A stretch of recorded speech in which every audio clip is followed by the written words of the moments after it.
संतांच्या विचाराची गरज आज जगाला आहे. संत विचारात कुठल्याही जाती धर्माचे बंधन नाही, तर संतांचे विचार सर्व मानव जातीच्या हितासाठी असून भगवंताचा अवतार हा फक्त अधर्माचा नाश करण्यासाठी असून कंसरूपी अधर्माचा नाश करण्यासाठी भगवान श्रीकृष्णाला जन्म घ्यावा लागला होता. जग हे एक नाटक आहे. या जीवनरूपी नाटकामध्ये आपले पात्र भूमिकाही ठराविक असून या भूमिकेत भ्रम आणि भास असून फक्त परब्रह्म सत्य असल्याचे प्रतिपादन महंत रामगिरी महाराज यांनी केले. यशोदा बोट धरून कृष्णाला चालायला शिकवते. मी रागे प्रभु के धर नागर है तेन लोगों के धनिया. जो त्रैलोक्याचा धनी आहे, ब्रह्मांडाचा चालक आहे, त्याला यशोदा चालवते. चालायला लागला, बोलायला लागला, खटपटलेला सुरू. कृष्णाने एक मंडळ स्थापन केले. त्या मंडळाचं नाव आहे बाल गोपाल चौर्य विद्या प्रचारक मंडळ. मंडळाचे उद्दिष्ट चोरी करणे आणि लोणी खाणे. एक गोपाळ म्हणला, कृष्णा तुझ्या घरी तर लाखो गाई चोरी करायची काय गरज आहे? म्हणजे घरचं लोणी खायला मजा वाटत नाही, चोरीच्या लोण्याची मजा ती घरच्या लोण्यात नाही. का चोरी केली त्याने? भिकारी होता म्हणून नाही, कशाची चोरी केली? व्रजे वसंतम नवनीत चोरम व्रजे वसंतम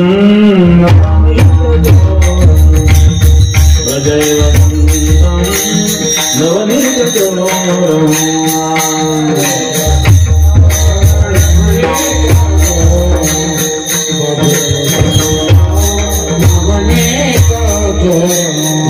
गोपांगानांच दुकुल जोरम.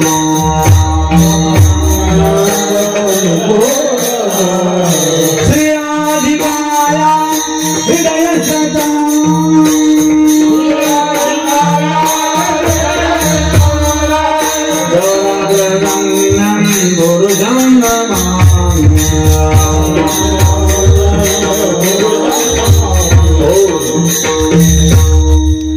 भगवान चौर्य दिला करतात. येणे माझे कवाळ उघडिले, येणे शिंके तोडिले, दयादाते बक्षिले उल्लंघले ताकाते.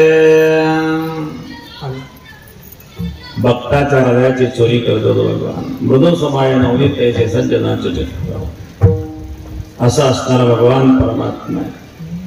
महाराज सांगतात गोकुळवासियांना प्रेम या परमात्म्यातलं गोकुळी प्रेमभूमी आहे आणि त्या प्रेमाचं वर्णन करण्याचं सामर्थ्य माझ्या वाणिज्यावर त्याकरता काही अंश मिळाले या ध्रुवपदामध्ये.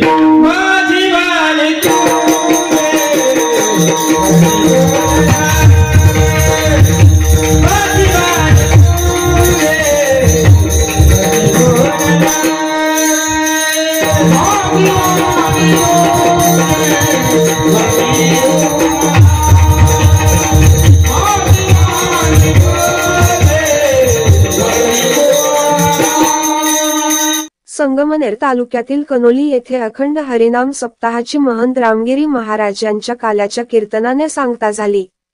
यावेळी ते बोलत होते. सद्गुरू महंत गंगागिरी महाराज व महंत नारायणगिरी महाराजांच्या कृपाशीर्वादाने हा सप्ताह वैशिष्ट्यपूर्ण असतो. या सप्ताहाचे मुख्य वैशिष्ट्य म्हणजे 7 दिवस 24 तास सलग भजन पहारा होत असतो. सप्ताहाचे हे 18वे वर्ष होते. पुढे बोलताना महंत रामगिरी महाराज म्हणाले की शैक्षणिक, राजकीय व सामाजिक क्षेत्रातील अनेकांचे चरित्र लिहिले जाते. तसेच चरित्र बालपण व वृद्धपकाळी देखील लिहिले जाते. मात्र भगवंताचे चरित्र जन्मापूर्वीच लिहिले जाते. म्हणून कंसरूपी अधर्माचा नाश करण्यासाठी श्रीकृष्णाला 8वा जन्म घ्यावा लागला. तसेच बाळगोपाळांबरोबर एकत्र काला करणे, जेवण करणे यातून देवाची दूरदृष्टी होते. या सप्ताहात सकाळी वारकऱ्यांना नाश्ता व संध्याकाळी कीर्तन संपल्यानंतर रात्री आरती भाकरेचा महाप्रसादाचा कार्यक्रम होत असे. 7 दिवस धार्मिक कार्यक्रम काकडा, ज्ञानेश्वरी पारायण, गाथा भजन, हरिपाठ, भारुड, कीर्तन इत्यादी धार्मिक कार्यक्रम पार पडले. सप्ताह सांगता दिवशी महंत रामगिरी महाराज यांची रथातून भव्य मिरवणूक काढण्यात आली. गावाच्या प्रवेशद्वाराजवळ रामगिरी महाराजांवर जेसीबीच्या साहाय्याने पुष्पवृष्टी करण्यात आली. यावेळी गावात रस्त्यावर ठिकठिकाणी सडा रांगोळी काढण्यात आली होती. ठिकठिकाणी महिलांनी महंत रामगिरी महाराजांचे पूजनही केले. महिला पुरुष तरुणांनी सनईच्या सुरात भक्ती गीतांवर नाचण्याचा तर काहींनी फुगडी खेळण्याचा आनंद लुटला. मिरवणूक सप्ताहस्थळी आल्यानंतर महंत रामगिरी महाराज यांचे सुसरा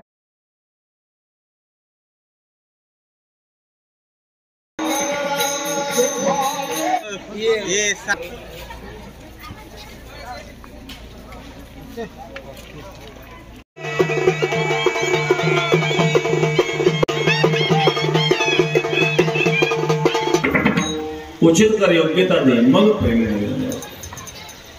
प्रेम धारण करण्याची क्षमता निर्माण होण्याकरता अगोदर अंतःकरण शुद्ध असावं. काव्य कीर्तन झाले. कीर्तन संपल्यानंतर आलेल्या भाविकांना महाप्रसाद वाटप करण्यात आला.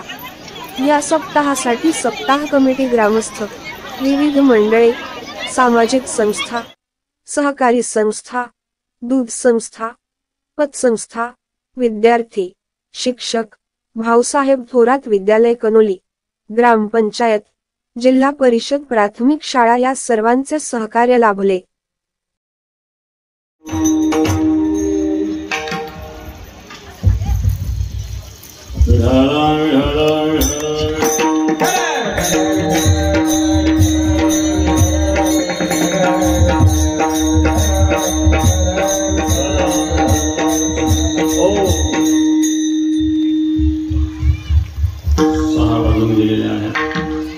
लांबवणार नाहीये, कारण एक चौथं कीर्तन आहे. शेवटी शरीर म्हटल्यानंतर त्याचाही उपयोग किती करावा हा प्रश्न आहे. शरीराच्या क्षमतेपेक्षा जर तुझा उपयोग झाला तर निश्चित त्रास देणार आहे. चौथा कार्यक्रम असल्यामुळं